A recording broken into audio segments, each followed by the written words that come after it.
تو میرے عزیز، اگر ہم بات کریں گے نبی پاک کی زیادہ، ذکر رسول زیادہ کریں گے، اس کا فائدہ ہمیں کیا ہے؟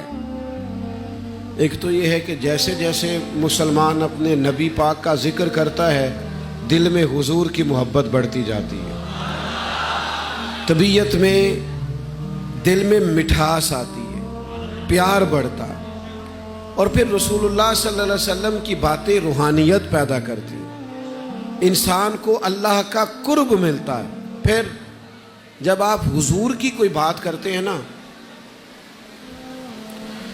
تو کسی سرکار دو عالم علیہ السلام سے متعلقہ کسی موضوع کو آپ چھیڑیں گے، سمجھ لیں آپ نے فضائل چھیڑ دیے، سرکار کے خصائل چھیڑ دیے۔ اب آپ کیا ذکر کر رہے ہیں؟ اب آپ ذکر کر رہے ہیں کہ حضور کا چہرہ بڑا خوبصورت تھا،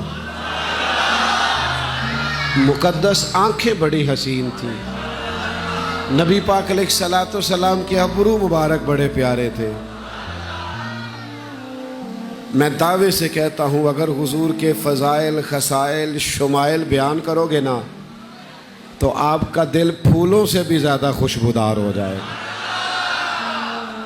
اور پھر آپ کی زبان، اس میں مٹھاس آئے گی۔ میں بلبل خوش لہجہ گلزار نبی ہوں، میٹھی میری باتیں ہیں کیونکہ نمک خار نبی ہوں، اور میری بات بن گئی ہے تیری بات کرتے کرتے، آپ اطمینان محسوس کرتے ہیں۔ اور پھر آپ دیکھیے صحابہ نے کیا کیا، انہوں نے اس طرح نہیں کیا کہ ہم اچھی طرح فارغ ہو لیں، ساری مشکلات ختم ہو لیں، ساری مہمات سر ہو لیں، سارے کام پہلے ہو جائیں، اس کے بعد ہم محفل میلاد کریں گے۔ ایسا نہیں ہوا، ایسا نہیں ہوا کہ ہم ساری جنگوں سے پہلے فارغ ہو جائیں، ہم تمام مسائل سے پہلے نکل آئیں، اس کے بعد یہ کام ہوگا۔ سخت ترین حالات تھے جنگ بدر میں، مسلمانوں کی پوزیشن کافروں کے مقابلے میں ظاہری طور پر کمزور تھی، لیکن مسلمان تازہ دم رہے۔ کیوں بھلا؟ جنگ بھی کرتے تھے اور ذکر رسول بھی جاری تھا، یعنی انہوں نے اس جنگ میں یہ ہمیں روایت کر کے بتایا ہے، یہ بخاری میں موجود ہے، جنگ کے حالات بھی بتائے، اور حضرت انس بن مالک فرمانے لگے جنگ تو سویرے ہونی تھی، حضور نے تو ایک دن پہلے ہی بتا دیا تھا فلانا کافر یہاں مرے گا، فلاں یہاں مرے گا، فلاں یہاں مرے گا۔ علم غیب رسول کے منکر اس حقیقت کو بھول جاتے ہیں، غیب مانا کہ راز ہے، لیکن راز اپنوں سے کب چھپاتے ہیں؟ سرکار نے بتا دیا تھا، یعنی حضور کے فضائل کا ذکر بدر میں بھی جاری رہا۔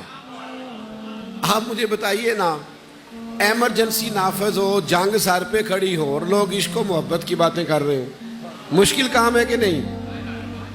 اللہ کرے آپ تھوڑا تھوڑا مسکرائیں۔ چلے میں نے دعا مانگی ہے، لگتا ہے قبول ہوگی جلدی انشاءاللہ۔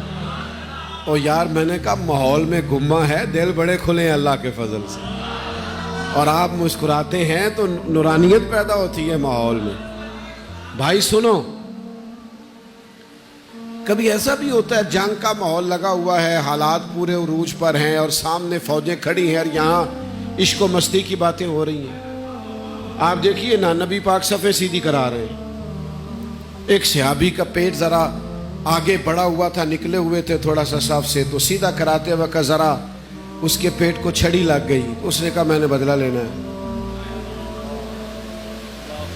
آپ نے پھر ایک دفعہ غور کرنا ہے، جب حالات ایمرجنسی کی ہونا، یہ ہم رش میں جاتے ہیں، رش میں آتے ہیں، تو کوئی دوست سلام لینے لگے تو ہم کہتے ہیں یار تو سجن ہے، پرانا سلامیں ہوتی رہیں گی، اب تو ذرا جانے آنے کا ٹائم ہے، پیچھے رش ہے، اگلے جلسے میں پہنچنا ہے، بس اجازت دو چلیں، یہ بیٹھ کے کرنے کے کام ہے، ایمرجنسی میں یہ کام۔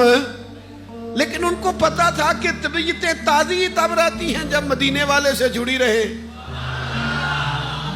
سرکار سے کہا بدلہ لینا ہے، بدلہ کس نے لینا تھا؟ حضور نے فرمایا لوگوں کا یا رسول اللہ میرا پیٹ رنگا تھا، اب کیا کریں، کپڑا ہٹائیں۔ سرکار نے کپڑا ہٹا دیا، دوڑ کے گئے اور حضور کے جسم مقدس سے لپٹ گئے،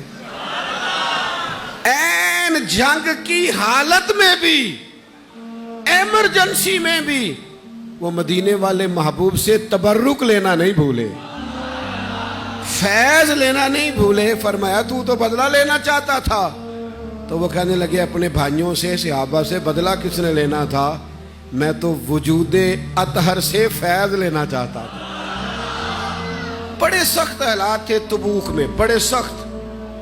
سارے کافر کٹھے ہو کے مدینہ شریف پہ حملہ آور۔